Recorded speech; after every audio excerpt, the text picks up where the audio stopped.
The Montana Territory's sun bore down on Harbor Peak like judgment, turning the main street into a river of gold dust and heat. Margaret Greta Winslow stood in the center of it, a single trunk by her side, her black dress clinging to her as though even the fabric wanted to escape the weight of shame she carried. Folks didn't whisper anymore. They spoke loud enough for her to hear. They called her the barren widow, said her husband died of disappointment, leaving her with nothing but debts and pity. In a town like Harbor Peak, where women were measured by the children they bore, Greta was considered half a person, and a burden at that. The night before, at Celine Harrow's boarding house, the gossip had turned ugly. Men had drunk too much whiskey, and words had turned cruel. Tobias Crane, red-faced and loud, slammed his fist on the table. "That woman's been nothing but a curse since Nathaniel died. I bet even that recluse, Deacon Holt, wouldn't take her, not even if she came with a dowry." Laughter roared around the room, the kind that cut deeper than knives. No one stopped him. No one defended her. By morning, the town decided to turn that cruel remark into a wager. They would send Greta to Deacon Holt's ranch as a servant, a test of endurance they didn't expect her to survive. When the marshal's wagon arrived, she didn't protest. She only tightened her shawl, lifted her chin, and stepped aboard. The road stretched endless across open prairie, where the horizon shimmered under the punishing sun. The marshal kept mostly silent, but when he did speak, his words weren't meant to comfort. "You'll find Holt a hard man, Mrs. Winslow. Lost his wife and boy to fever 3 winters ago. Talks less than a fence post. Don't expect kindness. Just work until your hands bleed." She nodded, not trusting her voice. Hours later, the ranch appeared like a fortress rising from the earth, strong, weathered, and lonely. A 2-story log cabin stood at the heart of it, surrounded by barns and fences that had seen better years. Greta saw no flowers, no sign of softness. Just land carved into obedience by a man who refused to surrender to it. A tall figure waited by the corral, hat shading half his face. Deacon Holt didn't move as they approached. His stance was solid, his silence heavier than the sky. When the wagon stopped, he spoke at last. "Mrs. Winslow." His voice was low, gravelly, shaped by years of solitude. "Mr. Holt," she answered, her tone even. She would not bow her head, not again. "Your quarters are through the kitchen." He pointed toward a small door off the porch. "Breakfast at dawn, supper at dusk. Water comes from the well. Don't wander after dark." It wasn't cruelty, just the rhythm of a man who had no use for words. Inside, Greta found the cabin surprisingly tidy. Not warm, but cared for. Wood stacked neatly by the hearth, tools arranged like soldiers on the wall. Still, it was missing something. A heartbeat. Dust clung to corners, and cobwebs framed the windows. It was a house, not a home. She turned to him, calm and measured. "I'll need to know where your garden once was," she said, "and what grows best here." Deacon raised an eyebrow, perhaps expecting fear, not resolve. "East of the house. Carrots and potatoes do fine. Tomatoes won't take." "I'll start tomorrow." He gave a short nod and left, his boots thudding across the porch, as if the ground itself obeyed him. Greta set to work. She unpacked her few belongings, a worn Bible, her late husband's watch, and a single dress folded neatly. That night, the wind howled around the cabin, sneaking through cracks in the walls. Upstairs, floorboards creaked beneath Deacon's heavy steps. She lay awake listening, wondering if silence could ever stop feeling like punishment. At dawn, she rose before him. When Deacon came down the stairs, he found coffee already brewed, biscuits browning in the oven, and eggs frying in a cast-iron pan. The table gleamed from scrubbing, and the windows sparkled clean. A small jar of wildflowers sat at the center. He paused. It was the first time he'd looked truly unsure. Greta placed his plate before him without a word. They ate in silence, the only sound the scrape of cutlery. When they finished, Deacon stood, nodded once, a wordless thank you, and left for the fields. Alone again, Greta carried buckets to the well, her arms trembling under the weight. The sun climbed high, beating against her back, but she didn't stop. She would not give Harbor Peak the satisfaction of being right about her. By noon, she had cleared a patch of earth for her garden, hands blistered, skirt streaked with dirt. The soil, dark and rich, gave her hope she didn't dare name. She knelt in that dirt, sweat dripping from her brow, when she saw movement at the fence line. A rider. He approached slowly, his horse steady and sure. Greta stood, squinting against the glare. The man dismounted with a quiet grace that told of strength, not arrogance. His leather vest was decorated with beads that caught the sun in flashes of red and blue. "You are new," he said. His voice carried the calm of running water. "I am Greta Winslow," she replied. "You must be Nakoa." The man nodded. "I trade here. Deacon Holt speaks to few, but he is an honorable man." His eyes dropped to her blistered palms and the half-dug garden. "You work hard for a place that is not yet yours." Quote, "I intend to earn my keep," she answered firmly. He unwrapped something from his saddle, a bundle of venison wrapped in leaves, and handed it to her. "The first hunt of spring," he said. "Your garden will take time."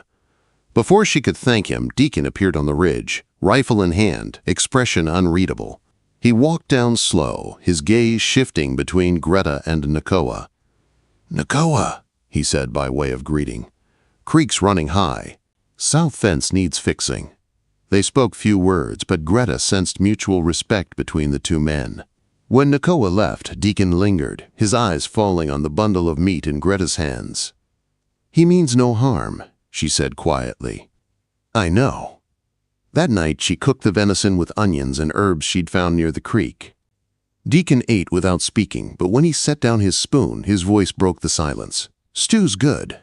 It was the first compliment he had given her. Small, but it carried the weight of trust beginning to take root. Outside, thunder rolled across the plains. A storm was coming. Greta stared at the man across the table, the one she'd been sent to break, and realized something Harbor Peak never had. The strongest hearts aren't loud. They endure quietly. And for the first time since her husband's death, she wasn't afraid of what tomorrow might bring. The storm came hard and fast that night. Wind clawed at the cabin walls, and rain slammed against the roof like 1,000 angry hands. Greta lay awake, listening to the thunder roll through the mountains. Upstairs, Deacon's boots paced once, twice, then stopped. The silence that followed was almost louder than the storm itself. By morning, the world had changed. Mud swallowed the yard, and the creek had risen high, cutting through the meadow like a wounded serpent. Greta stepped out, wrapping her shawl tight, the cold biting through the thin fabric. Deacon was already outside, soaked to the bone, hammering boards over a chicken coop that had lost half its roof. Without asking, she joined him, holding the boards steady as he worked. He didn't protest. The rhythm of labor spoke louder than words. When they finished, he looked at her, eyes narrowing against the rain. "You don't know when to quit, do you?" She met his gaze evenly. "Neither do you." Something passed between them then. Respect, perhaps, or the first flicker of something deeper. Inside, she dried her hands and began patching cracks in the kitchen walls with old newspapers she found tucked away. The cabin groaned against the storm, but it held. She cooked stew from what they had, the rich scent of venison filling the air.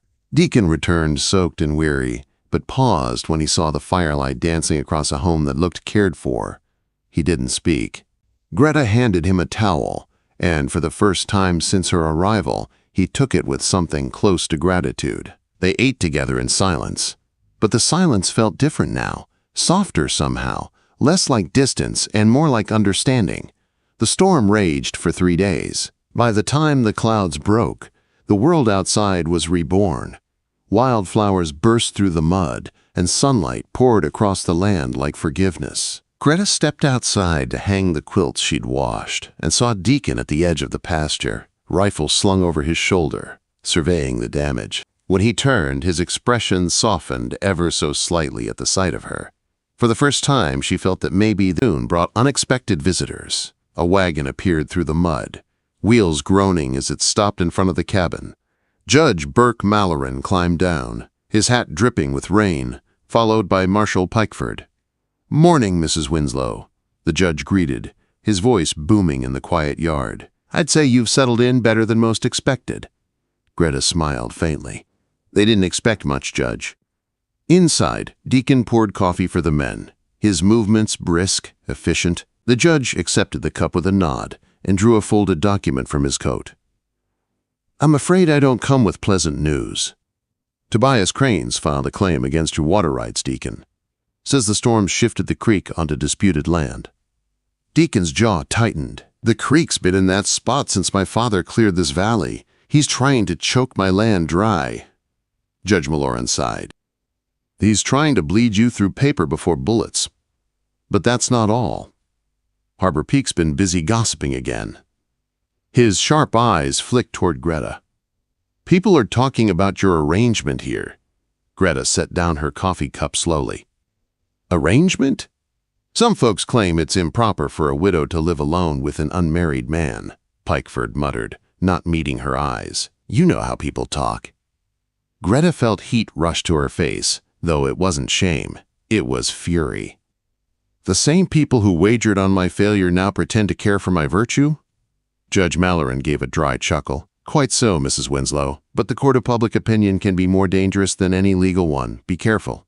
Crane may use it to weaken your standing if this reaches the territorial board."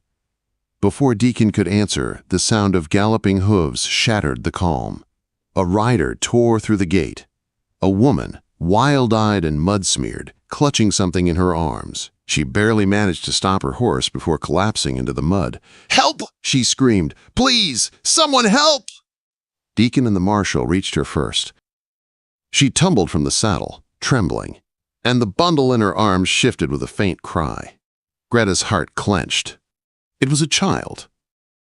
A boy, maybe 2 years old, his skin burning with fever. "Renegades," the woman gasped. "They attacked our wagon. My husband, he's gone. Please, he's all I have left." Quote. Greta took the child without hesitation. His body was hot and limp, his breathing shallow. "Get her inside," she ordered sharply. Deacon didn't argue. The judge helped the woman inside, while Greta laid the boy on a blanket near the fire. She moved with calm, practiced hands, crushing willow bark into a tin cup and mixing it with cool water. The air filled with the scent of smoke, sweat, and fear. Through the night, Greta fought for the child's life. She sponged his forehead, coaxed him to drink, whispered words she hadn't spoken since she'd lost faith in mercy. Deacon fetched water, split kindling, mended a cup so she could feed the boy small sips. His silence was no longer cold. It was steady, grounding. Near midnight, the fever finally broke. The child's breathing deepened, and a soft color returned to his cheeks. Greta sat back, exhausted, tears of relief burning her eyes. "He'll live," she whispered. Deacon nodded, his voice low. "You did good, Mrs. Winslow." When dawn came, the woman, Sarah Billings, she said her name was, woke weakly and asked for her son.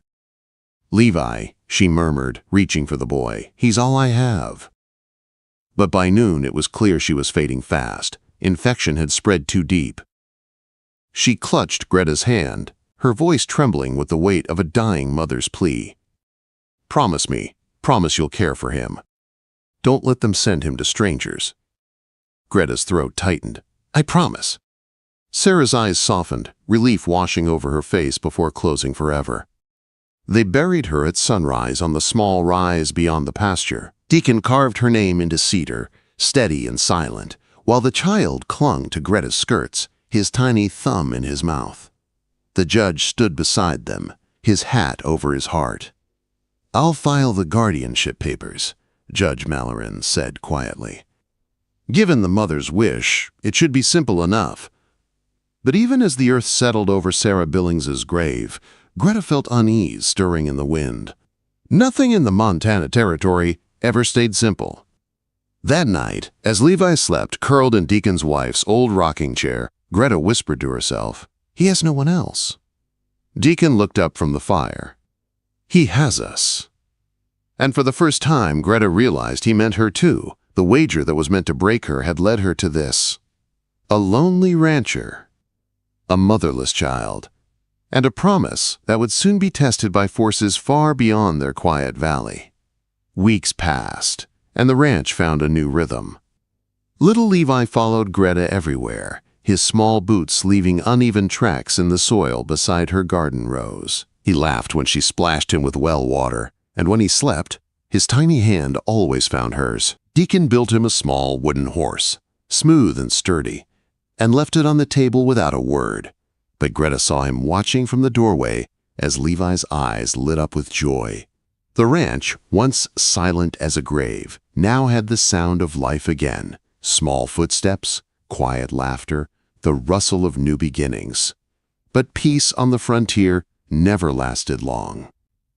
One afternoon, Nakoa Ironcloud rode in with a letter in hand and worry on his face. "Crane's men speak loudly in town," he warned, handing the envelope to Deacon. "They say the child should be taken, given to proper guardians." Deacon's brow darkened as he tore the seal open. The paper inside bore the mark of the territorial court, a petition to review Levi's guardianship, claims that the boy's new caretakers were morally unfit, that a widow and a reclusive man living under the same roof was improper. It was Tobias Crane's handwriting at the bottom. Greta felt her stomach turn to ice. She had promised Levi's dying mother. She had given her word before God. Now that promise was being ripped from her hands by people who had mocked her for years. Deacon paced the room, anger in every line of his body. He wants leverage over the water dispute. The boy is just a pawn. Greta's voice trembled but held firm. "There's a way to stop this." Deacon looked up. "How?" She took a breath. "If we marry, then no one can question it." The words hung in the air between them like thunder before a storm. Deacon froze, his jaw working silently. "Marriage is more than a solution," he said finally. "So is family," Greta replied softly. "And whether you planned it or not, that's what we've become." She glanced toward the small bed where Levi slept, his chest rising and falling in peace. "Sometimes life chooses for us." For a long moment, neither spoke. Then Deacon's voice came low and sure. "We'll do it before the hearing. Let them try to take what's ours." That night, distant thunder rolled again, not from the sky this time, but from approaching hooves. Deacon moved to the window, rifle in hand. "Riders," he whispered. "6, maybe more." Greta grabbed Levi, wrapping him in a quilt. Deacon lifted the pantry rug to reveal a trap door. "Root cellar, go now."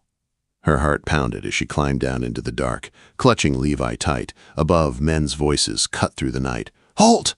We know you're in there," one shouted. "Town's got questions about that orphan boy." Deacon stepped out onto the porch, the lamplight casting his shadow across the yard. "Private property," he said calmly. "State your business or ride on." Tobias Crane stepped forward from the group, smug and sober. "Just being neighborly," he said with a smile that didn't reach his eyes. "That boy doesn't belong here. The law will see he's placed with proper folks. My cousin and Helena's already made the offer." Deacon's voice stayed steady. His mother's dying wish was that he stay with us. "That's the only law I need." Crane's eyes glittered in the firelight. "A barren widow and a violent recluse? Hardly fit parents." In the cellar, Greta pressed her hand over Levi's ear, her eyes burning with anger. She had been called many things in her life, but now, holding this child who trusted her completely, she understood that Tobias Crane's words no longer held power over her. Above, a second set of hoofbeats thundered in from the east. Nakoa Ironcloud appeared, lanterns swinging from his saddle. "Trouble rides where greed leads," he said coolly as he approached. "And Crane always rides first." Crane's face paled at the sight of the respected trader. He knew Nakoa's word carried weight in any court. "Just following procedure, Ironcloud," he muttered. "Then follow it back to town," Nakoa said firmly. "Before the spirits follow you." The men wavered, Uneasy under Nakoa's stare, Crane spat in the dirt, then turned his horse. This isn't over. But it was, for that night. When the torches faded into the dark, Deacon opened the cellar door. Greta climbed out with Levi still in her arms. The firelight revealed something in Deacon's eyes she hadn't seen before. Not just anger or relief, but fierce protectiveness. "They won't touch him," he said quietly. "They'll try again," she answered. He nodded. "Then we'll face them together." A week later, they rode into Harbor Peak. Greta wore a clean blue dress and a ribbon in her hair. Levi perched between them on the wagon seat. The same townsfolk who had once bet against her now stared in uneasy silence as Deacon helped her down and led her toward the courthouse.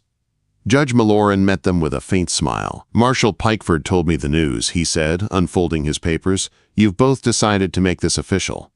Deacon squeezed her hand gently. "Yes, Your Honor." The judge's words were brief but firm. "By the power vested in me by the Montana Territory, I now pronounce you husband and wife." A new name was written that morning, Mrs. Greta Holt. When they stepped outside, the wind swept across the dusty street like a benediction. But there was no time for celebration. The courtroom filled quickly for the guardianship hearing. Crane sat with his lawyer, smug as ever, and Celine Harrow fanned herself dramatically from the audience seats, waiting for scandal. Crane's lawyer spoke first, painting Greta as a fallen woman and Deacon as a dangerous recluse. Celine took the stand and dripped venom with every word. "Everyone knows she was sent to Holt's ranch because no man wanted her," she said. "A barren woman is a curse in these parts." Greta kept her head high, her hands steady in Deacon's. Every lie only hardened her resolve. When Deacon stood to testify, the room went silent. "Sarah Billings entrusted her son to us with her dying breath," he said simply. "We've given him food, safety, and love. That's more than some men here can say about their own homes." Then Nakoa Ironcloud rose. His quiet dignity filled the room. "I was there when Sarah Billings died," he said. "I saw her hand hers over to Mrs. Winslow. Now Mrs. Holt. The spirit saw too. The boy is where he belongs." The judge leaned forward, eyes narrowing behind his spectacles. "I've heard enough from grown men and gossiping women. What I want to know is this. What does the child want?"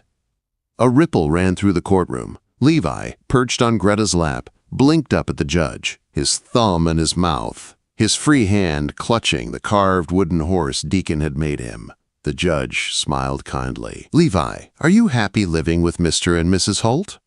Levi thought for a moment, then nodded solemnly. "Mama Greta makes good biscuits. Papa Deacon fixes my horse. I help with chickens." The room erupted in soft laughter, even from the judge himself. Tobias Crane's lawyer tried to object, but Malloran raised a hand. "The court finds the boy's best interests lie with the Holts," the judge declared. "Guardianship and adoption, if they choose, are hereby granted." The gavel struck wood, sealing their fate. Crane stormed out, his face red with fury. The crowd parted around him like water around a stone. But Greta and Deacon barely noticed.